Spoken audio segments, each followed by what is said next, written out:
My sister raised her glass and said, "Clear as daylight. Where's your husband and kids?" "Oh, right. You don't have any." The laughter that followed wasn't loud, but it cut deep. My parents smiling like it was harmless fun. My fork frozen midair. I'd spent years paying their bills, saving their home. And now I was the punchline at their table. Drop a comment with the city you're listening from and the very first bill you paid for family that nobody ever thanked you for. I want to know who's in the room with me. Late fall. Light slid across my parents' open kitchen like it had been trained to behave. Stainless steel gleamed. The gallery wall watched from the hallway. All curated smiles and coordinated sweaters. On the island, a soft tape measure lay curled beside a bowl of lemons. Like even the fruit needed to meet a width requirement. I felt the old itch between my shoulders. The one that means, stand straighter. Speak softer. Be less. Maya pressed the tray to her chest, as if her cupcakes were a passport. Frosting swirls a little uneven. Sprinkles brave and bright. She would not let me carry it. She said. I made them. I carry them. I kissed the top of her head and said, then lead the way. Her hair still smelled like vanilla and shampoo. Jennifer's smile was set to hostess. Bright. Precise. Never warm. Oh, sweetheart. How thoughtful, she said. Already scanning for flaws like they were crumbs on a counter. Jason gave me the nod. That means I see everything, and will do nothing. Humming from the smart fridge filled the silence that followed. As if the house itself preferred a careful noise to an honest one. Brittany floated in. Phone angled. Voice a shade, too sunny. She called Maya ambitious. Then asked if the cupcakes were gluten-free this week. I glanced at the buttered roll on her plate and let the moment pass. Passing had been my talent for years. The art of swallowing hard and calling it respect. We aimed for the dining table as if it were a runway. The roast steamed politely. Glasses sparkled. The conversation stayed half a notch louder than necessary. Like volume, could hide intention. Maya peeled back the foil. The tray looked like hope, standing up straight. No one moved. Brittany's smile did the tight thing it does when she wants to be seen approving without committing. Jennifer said we have so much food already. Maybe after dinner. We will see. I caught myself doing math with my face. If I smiled long enough, maybe the moment would stop bruising. Maya's knuckles whitened. I said, I will grab napkins. Simple. Harmless. The kind of offer that gets a daughter out of the line of fire for 60 seconds. Lemon cleaner hit me first in the kitchen. Cold. Bright. The kind of clean that erases more than it lifts. The fridge hummed louder back here. As if gossiping with the recessed lights. I reached for the drawer. No napkins. I turned toward the trash. Frosting. White against the black liner, like a fingerprint. Cupcake wrappers crushed into damp paper cups. Sprinkles scattered like a tiny parade that never happened. For a beat, the room narrowed, and the sound left. As if someone snapped the cord on a violin mid-note. I put my hand on the counter to feel something that would not lie. Behind me. Soft breaths. I could feel Maya there before she spoke. She did not cry. She did not ask why. Her eyes moved from the trash to me, the way a hand tests a burning pan. I wanted to scoop her up. Shield her. Blast the room clean of every polite sentence that had ever cut us. Instead, I said the only true thing I had. You made them. They were good. She nodded like she was agreeing to a surgery. I knew then exactly what had been removed at this house for years. Not joy. Permission. We walked back into the dining room together. No napkins in hand. Brittany was telling a story about a brand collab. Jennifer's earrings were catching the light, like small verdicts. And Jason was cutting the roast into uniform slices you could have measured with that tape. The chairs creaked. The silverware chimed. And nobody asked about the tray. Maya sat and folded her napkin into smaller and smaller squares, building a little white wall to hide behind. I felt the house key in my pocket. The spare they insisted I keep for emergencies. It was warm from my palm. Metal holding memory. Doors I opened. Dinners I bought. Months I carried on my back without names or thank yous. The key felt heavier than it should. Like it had absorbed all the quiet I had paid for. Jennifer glanced at the cleared space where the cupcakes should have been, and smiled the way people smile in church when the hymn is ending. Such effort, she said. Maybe next time we practice together first. Her voice wrapped the words in lace. The blade still showed through. Brittany laughed. Not loud. Just enough to mark territory. She said some kids need standards. I watched the way my daughter's shoulders tucked in at that word. As if standards were a wind you leaned into, to keep from falling. The smart fridge hummed again. The tape measure curled more tightly on the island. A little snake of order. My mother poured wine as if fairness lived at the bottom of the bottle. Jason asked someone to pass the salt. The room worked at being normal with all the muscles it had. And I felt the gear inside me slip. Then, catch. Not a snap. A decision tightening. I reached for my water. Not the wine. Cold glass. Steady hand.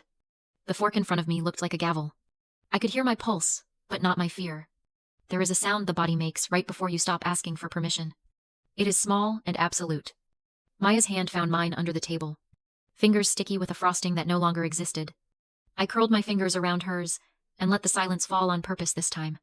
If a room can be trained to prefer lies, it can be retrained to hear truth. I stood. Just to breathe at first. Just to see who would flinch. No one did. Not yet. I touched the key in my pocket and felt the weight shift again. Like a door, remembering it could open both ways. I looked at my daughter, then at the space where her cupcakes should have lived, and the words rose clean. I raised my glass and said, I'd like to make a toast. The table froze mid-motion. Forks hovered. The only sound was the clink of the chandelier swaying just enough to notice. My voice came out low. Even, to our last dinner, under your rules. I set the house key down beside the empty tray. The sound it made was small but sharp. Like a coin dropped in holy water. Jennifer blinked. Smile flickering at the edges. She said, Imelda. Don't be dramatic. You're tired. Sight down. Jason reached for his glass. Eyes on the table. Brittany let out a thin laugh that ended halfway through. Tried to swallow it back. I looked at each of them. This was the family that taught me to decorate pain until it looked like manners. I said, I'm not tired. I'm done. Maya's hand slipped into mine. She didn't look up. Just held on. Dylan stood without a word. His chair scraped against the floor. A sound too loud to ignore. Jennifer said, You'll regret this tomorrow. You always overreact. Her voice was the same tone she used when she told me to redo a towel. Reslice a cake. Relive a life that fit her frame. I said, Maybe. But not tonight. Brittany muttered. Mom. She's losing it. Jason said nothing. That was his favorite language. Silence as alibi. I could feel the heat climbing my neck. Not anger, clarity. For 31 years I had mistaken their order for love. Tonight it just looked like furniture. Heavy and polished and built to stay still. Maya's napkin fell to the floor. She didn't pick it up. I took that as permission. I looked at her and said quietly, Let's go home. She stood. Small shoulders squared, like a soldier's. Dylan reached for our coats. I took one last look at the table, the roast cooling, the glasses sweating. The tape measure still coiled on the counter. Jennifer's voice followed us down the hall. If you walk out that door, I don't expect it to open again. I stopped long enough to look back. I said, Then I won't have to keep it locked from the inside anymore. No one moved. Even the hum of the fridge seemed to wait. The door clicked shut behind us. Not a slam. Just a click. The sound of a line being drawn. Outside. The air was cold enough to taste. Dylan exhaled. A foggy proof that we were still alive. Maya climbed into the back seat without a word. Her hands folded in her lap. But they were steady now. I started the car. The headlights caught the frost on the mailbox. Each crystal, sharp and deliberate. We drove in silence, until the house disappeared in the rear-view mirror. My chest hurt in a way that didn't ask to be fixed. I thought of all the dinners I'd stayed for. All the jokes I'd let slice through me while smiling back. Tonight, for the first time, no one was laughing. Maya whispered, Are we in trouble? I said. No. We're just free. She nodded once. Leaned her head against the window. The glass fogged under her breath. Then cleared. For years I had believed leaving was the same as losing. But watching her reflection steady itself in the dark glass, I realized it could also be the start of keeping. That night, the silence in the car didn't sound like punishment. It sounded like a beginning. When we got home, the house felt heavier than usual. Not dark, just quiet. Like everything was holding its breath. I hung our coats and walked straight to my desk. The computer screen glowed pale blue. That cold kind of light that makes you look honest, whether you want to be or not. I sat down and opened my banking app. Each transaction blinked back like tiny confessions. Mortgage help. Grocery reimbursements. Emergency dental fund. All those temporary transfers that had quietly become tribute. My fingers hovered over the mouse. I didn't cry. I didn't think. I just started clicking. Cancel. Confirm. Cancel. Confirm. Each little ping hit like a heartbeat that finally belonged to me. The auto payments disappeared, one by one, until the page looked almost clean. Dylan leaned on the doorway, arms crossed. He said, "Maybe wait until tomorrow." "You were upset," I said. "No. I'm awake. There's a difference." He nodded once and left me to it. I could hear Maya upstairs. Drawers opening, closing, probably tucking her clothes into smaller spaces. Like I used to when I wanted to take up less air. I opened the family fund folder next. Receipts stacked like bricks, proof of a loyalty I'd mistaken for love. I pulled them out. Started sorting tuition. Flights. Bills. Au repair. 6 years. $120-some thousand. I didn't need the math to tell me the truth. It was right there in the pattern. I had built their comfort from my exhaustion. For a moment, I wondered if Jennifer had ever done something for anyone without turning it into a lesson. If it's worth doing properly. She used to say, properly, meaning her way. Properly, meaning never enough. The screen dimmed and blinked, asking if I was still there. I smiled a little. "Oh, I'm here. Just not for you anymore." The hallway creaked. Small feet. Maya appeared in the doorway, holding her stuffed bear like it was still okay to bring comfort to an adult conversation. She said, "Are we still in trouble?" I shook my head. "No. Sweetheart. We're just changing the rules." She patted over and looked at the mess of papers. "What's all that?" "It's the part where we stop paying to be treated badly." She nodded. Serious as only 9 can be. Then she said, "The cupcakes weren't bad." "Right." I turned in my chair. "No. They were good. They were perfect, because you made them." She looked down. "Grandma said they weren't even—" I said, "That's fine. Even isn't the goal." She frowned, like she was trying to rewrite a rule in her head. Then she asked quietly, "What's the goal?" Then I took a deep breath. The words came out before I could polish them. "The goal is to be good enough and still proud of it. Good enough is brave." She smiled. Small and true. Then she leaned her head against my arm and whispered, "That sounds easier." "Maybe it is." I said, "Maybe we've just never been allowed to try." We sat there together. The glow of the screen flickering on the receipts. It made the numbers look like they were fading already. Like proof of a life that didn't belong to us anymore. Later, when I walked her back to bed, she asked, "What happens now?" I said, "Tomorrow, we keep going. We'll make breakfast. We'll start clean." She laughed a little. "Maybe pancakes." I smiled. "Yeah, pancakes sound about right." After she fell asleep, I went back to my desk. The bank app was still open. Waiting. I scrolled to the last auto transfer and clicked one more time. Confirm. For the first time in years. I didn't feel guilt chase the sound. Only quiet. Only air that finally felt like mine. When I shut the laptop, I caught my reflection in the dark screen. I looked steady. Not angry. Not broken. Just awake. And I whispered to the empty room, "We're done living under their rules."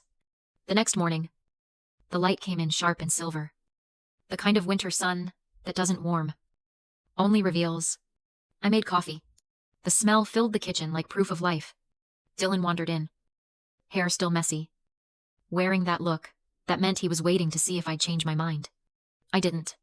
He asked quietly, "What now?" "Now we do what normal people do. We eat breakfast. We pay for only what belongs to us." He nodded. Poured coffee. Didn't add sugar this time. He knew better than to sweeten the moment. By noon, I had a new folder open, one named Simply Proof. Bank statements. Screenshots. Emails. Everything that had kept me quiet. Now, neatly lined up in rows. When the screen asked for a title for the exported file, I typed boundaries. That afternoon, I sat across from a woman named Carla in an office that smelled like burnt coffee and new paper. She looked young but tired, in the same way I was someone who had seen too many people walk in shaking and walk out steady. She said, "So, they moved money under an old power of attorney." I nodded. "Expired 3 years ago. I never renewed it." She tapped her pen against the desk, thinking, "That's unauthorized. You're within your rights to send a formal demand." Her calm made it sound easy, like she was describing weather. I asked, Do I have to warn them first? She smiled. Not unkindly. You don't have to do anything you've already done for free. We drafted the letter together, simple. Factual. 7 business days to return the funds and revoke all access. No drama. Just process. She explained what counts as consent. How digital signatures expire. What proof looks like when emotion isn't enough. I memorized every word like it was a new language. On the drive home. The sky had that low gray ceiling that makes everything sound closer. I kept thinking about Jennifer's voice, if it's worth doing. It's worth doing properly, and laughed out loud in the car. I guess I was finally doing it properly. When I walked into the office the next morning, the first thing I saw was a blue folder on my desk. HR. My stomach dropped before I opened it. Inside was a printed email from Brittany. Subject line, concern about Imelda Reed. She had written that I was unstable, aggressive toward family, and might need professional help before harming the company's image. For a second, I actually went cold. Then, I started laughing. Quiet. Sharp laughter that tasted like salt and relief. I went straight to HR. The manager looked uncomfortable. Like she had walked into a family argument she hadn't signed up for. She said, "We're just following procedure. We have to ask." I said, "Then ask." We sat there while I pulled out every piece of evidence, the demand letter, the timeline, the bank alert, showing $24,000 moved under an expired authority. I showed her the texts, the screenshots, the proof. My voice stayed steady. Almost too steady. When I finished, she exhaled and said, "I understand. We'll escalate this as identity misuse. You're cleared." I thanked her and picked up the blue folder. It felt lighter on the way out. That night, another alert hit my phone. The bank had processed the reversal request.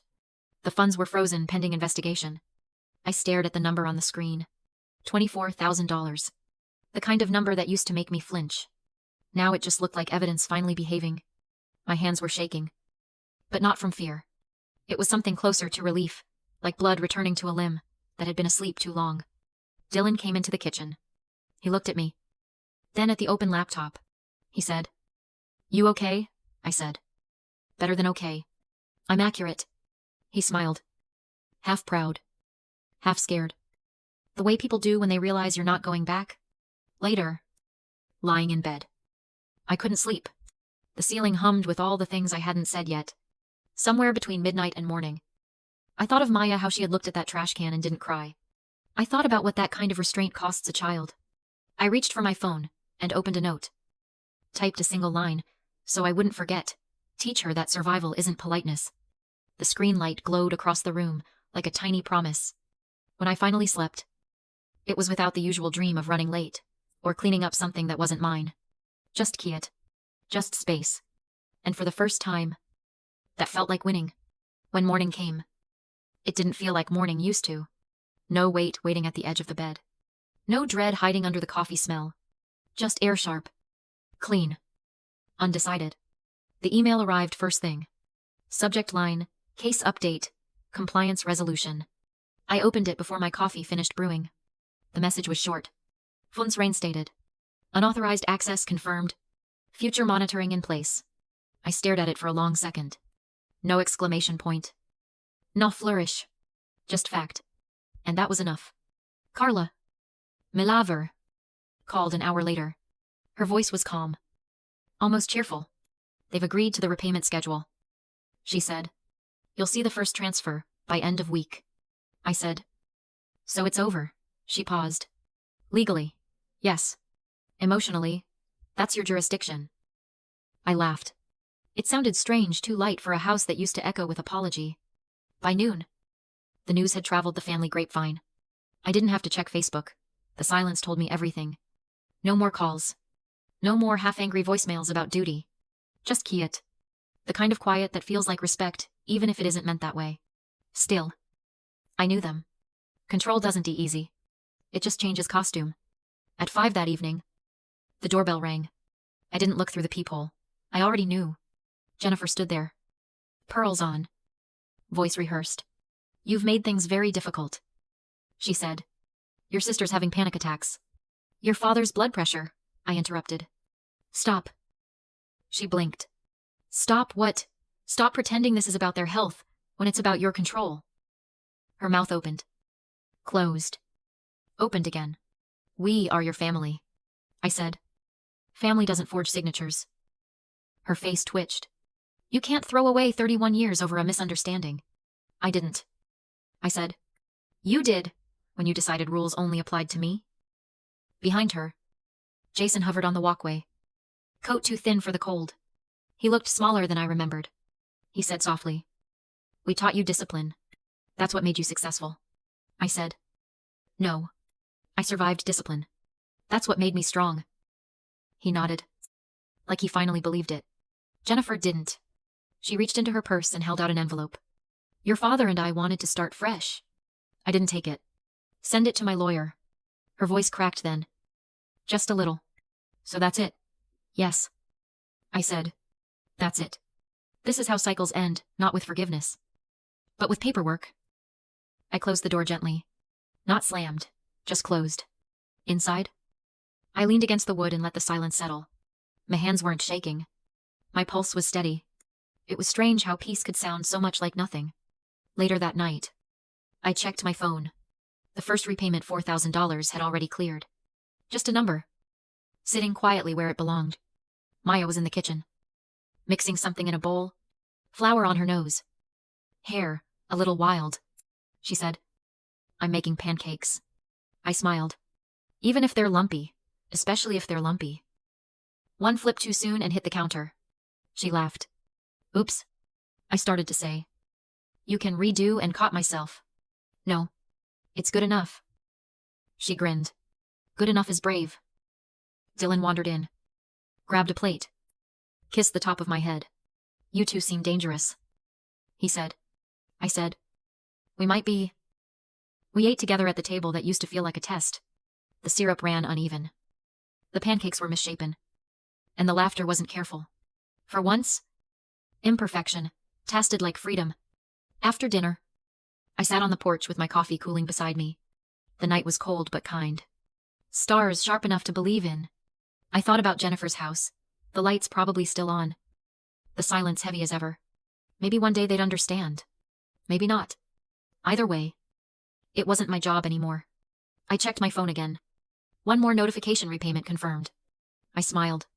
Not out of triumph. Just closure. Inside, Maya was humming off key. Happy. Whole. I whispered to no one in particular. This is what love sounds like.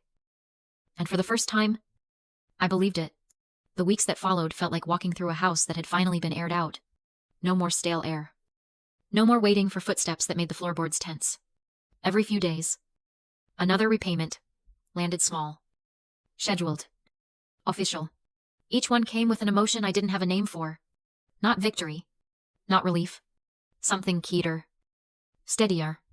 Accountability. Maybe. The extended family stayed mostly silent. There were no invitations. No group chats.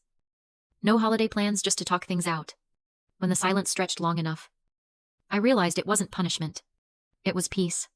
Brittany sent one text, the following month. Just you, made them miserable. I stared at it for a minute. Thumb hovering. Then deleted it without replying. No message deserves an audience when it's written in blame. Maya started humming again around the house. That offbeat, untuned melody that sounded like sunlight. She painted on every surface that would let her old cardboard. Scraps of paper. Even a cereal box one afternoon. Her favorite color changed weekly. Some nights, she'd pull me over and say, Look. Mom. It's messy, but it's mine. That line stuck. Messy, but mine. Maybe that's all freedom really is. One Saturday, Dylan and I cleared the storage closet. There were boxes of things I hadn't opened since college, old report cards. Receipts. The measuring tape Jennifer gave me when I moved into my first apartment. So you can do it properly, she'd said. I held it for a long second, before tossing it into the trash bag. Dylan didn't say a word. He didn't have to.